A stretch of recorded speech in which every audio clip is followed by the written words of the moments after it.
नमस्कार, मैं नेहा शर्मा आपके साथ और आप देख रहे हैं जस्ट इंडिया।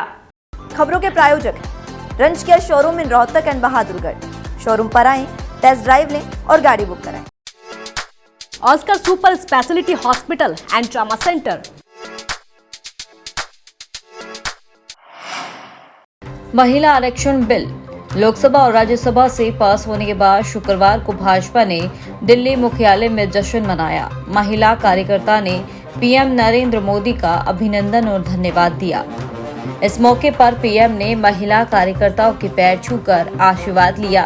मोदी ने स्पीच में कहा है, मैं आज देश की हर माता, बहन और बेटी को बहुत बहुत बधाई देता हूं। कल और परसों 20 और 21 सितंबर को हम सबने एक नया इतिहास बनते देखा है।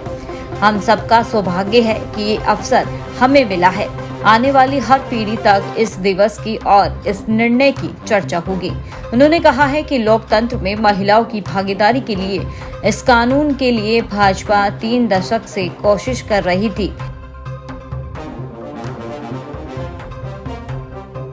विमेन लेड डेवलपमेंट का नया युग देश में लाने की जो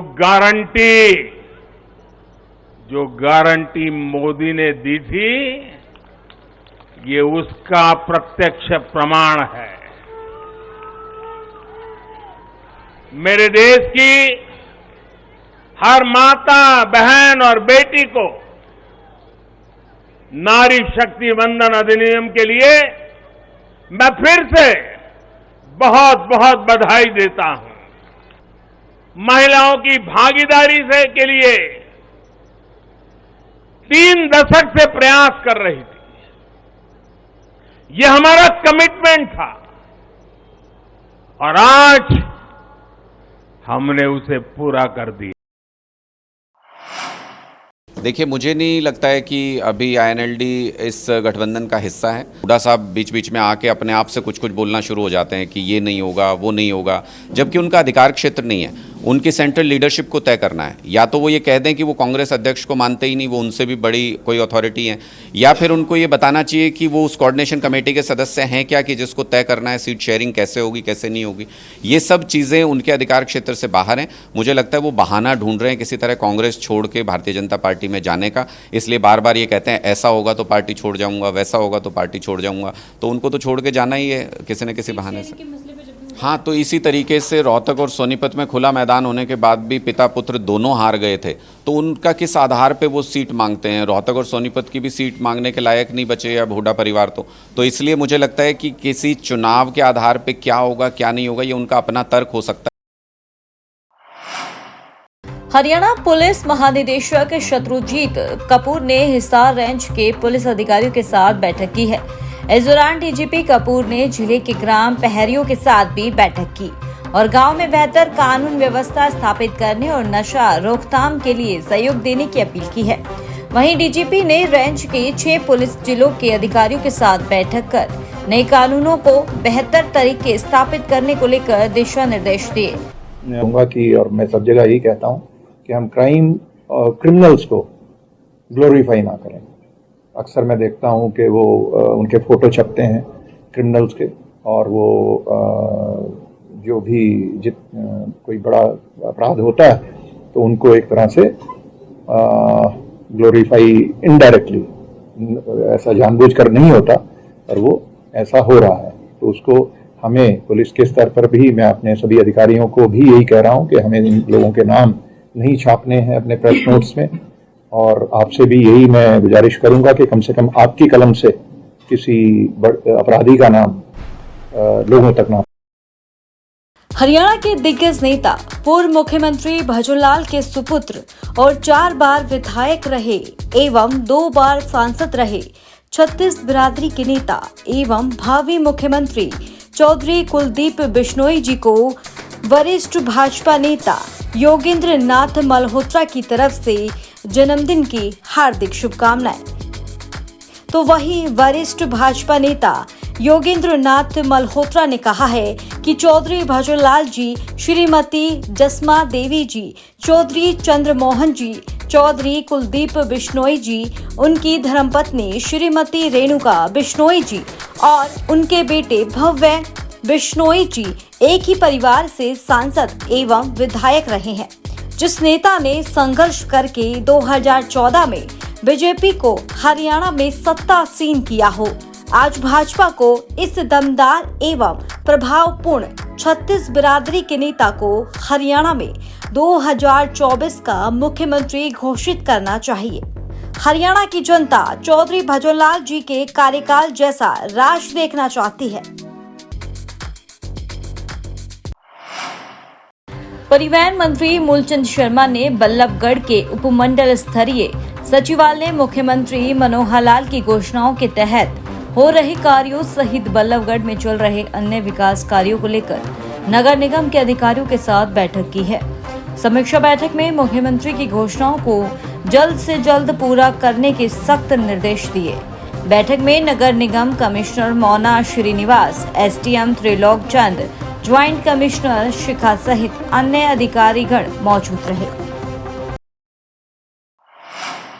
कुरुक्षेत्र से विधायक सुभाष सुधा और मुख्यमंत्री के ओएसडी भूपेश्वर दयाल ने साइक्लोथॉन यात्रा को हरी झंडी देकर रवाना किया। इस मौके पर भाजपा युवा मोर्चा के प्रदेश अध्यक्ष राहुल राणा, भाजपा के जिला अध्यक्ष रवि बतान, डीएमसी पंकज सैतिया, एसडीएम सुरेंद्र पाल, डीएसपी प्रदीप कुमार, डीएसपी सुभाष चंद्र सहित अन्य अधिकारी मौजूद रहे। विधायक सुभाष सुधा और भाजपा जिला अध्यक्ष रवि बतान ने खेल विभाग की तरफ से साइकिलिस्ट प्रतिभा को नई साइकिल भेंट की। लाडवा पहुंचने पर पूर्व विधायक डॉक्टर पवन सैनी ने यात्रा का स्वागत किया। मैं आज सुपत्र ग्रामीण क्षेत्र का स्पोर्ट्स डिपार्टमेंट का सभी का धन्यवाद करता हूँ, जिन्होंने साइक्लोथॉन ये साइकिल यात्रा जो अपने प्रदेश के मुख्यमंत्री श्री मनोहर लाल जी के मार्गदर्शन में मैं कहूँगा 1 सितंबर से पूरे प्रदेश में आज 19 डिस्ट्रिक्ट कवर करके हमारे क्षेत्र में पहुंची, इसका हमने बहुत ज़्यादा स्वागत करते हैं। और साथ ही मैं कहूँगा आज ये लाडवा से होते हुए अम्बाला जाएगी यात्रा और बहुत अच्छा इसका अरेंजमेंट किया हुआ है। और मैं कहूँगा इस प्रकार से आज स्टूडेंट जो है हमारे बच्चे जो मैं कहूँगा इसकी ओर भाग रहे हैं नशे की तरफ, उनको नशे की तरफ ना भागकर अब गेम की तरफ आए। गन्नौर दातोली गांव में खेल स्टेडियम के पास 2 पक्षों में झगड़ा हो गया। झगड़े के दौरान दोनों एक पक्ष के लोगों ने लाठी डंडों और चाकू से दूसरे पक्ष पर हमला कर दिया। इस हमले में 19 वर्षीय साहिल की चाकू लगने की वजह से मौत हो गई, जबकि दूसरे पक्ष का यश, वंश और अजय भी घायल हो गए, जिसमें से अजय की हालत गंभीर बनी हुई है। सूचना के बाद थाना बड़ी पुलिस मौके पर पहुंची और कार्रवाई शुरू कर दी। इसी दौरान मृतक साहिल पक्ष के लोग भी सामुदायिक स्वास्थ्य केंद्र में पहुंच गए और जमकर हंगामा कर दिया। रोहतक जिले से हजारों महिलाओं ने दिल्ली स्थित नए संसद भवन का भ्रमण किया है। उन्होंने नए संसद भवन के प्रांगण में बैठकर संसदीय कार्य प्रणाली को नजदीक से देखने का सौभाग्य प्राप्त हुआ। नई दिल्ली से वापस लौटकर अपने अनुभव साझा करते हुए महिलाओं ने कहा कि नई संसद में भारतीय संस्कृति की झलक दिखती है। उनका यह अनुभव बहुत ही शानदार रहा।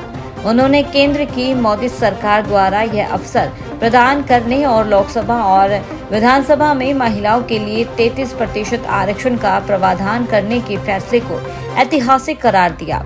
इससे पहले भारतीय जनता पार्टी के प्रदेश उपाध्यक्ष और पूर्व सहकारिता श्री मनीष कुमार ग्रोवर ने रोहतक जिले से हजारों बहनों को नई दिल्ली के लिए रवाना किया।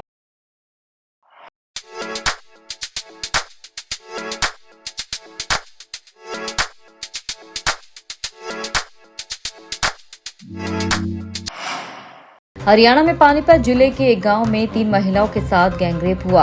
बदमाशों ने पति और बच्चों के सामने ही महिलाओं के साथ बारी बारी दुष्कर्म किया है। इसके बाद लूटपाट कर बदमाश वहां से करीब 80 मीटर दूर दूसरी जगह गए, जहां भी खेतों में बने कमरे में दूसरे परिवार को अपना निशाना बनाया। बदमाशों ने यहां एक महिला से मारपीट की, जिससे उसकी मौत हो गई। अब पुलिस बदमाशों का पता लगाने के लिए पूरा प्रयास कर रही है। पुलिस सिविल ड्रेस में गांव के कोने कोने में जा पहुंची है। खुफिया एजेंसी अपने तौर पर बदमाशों का पता लगाने में जुटी हुई है। हालांकि पुलिस के सामने एक नाम भी आया है, जिसका पता लगाने के लिए पुलिस ने अपने सोर्स एक्टिव कर दिए हैं।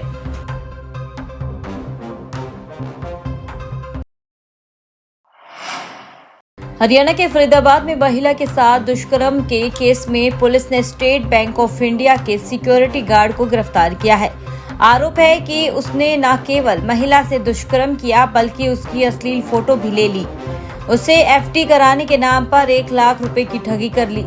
सेक्टर 8 पुलिस उससे पूछताछ कर रही है। पुलिस प्रवक्ता सुबेश सिंह ने बताया कि आरोपी का नाम रोहताश है और वह सेक्टर 15 स्थित SBI शाखा में सिक्योरिटी गार्ड की नौकरी करता है। उसके खिलाफ 12 सितंबर को सेक्टर 8 थाने में दुष्कर्म और धोखाधड़ी की धाराओं के तहत मुकदमा दर्ज किया गया था।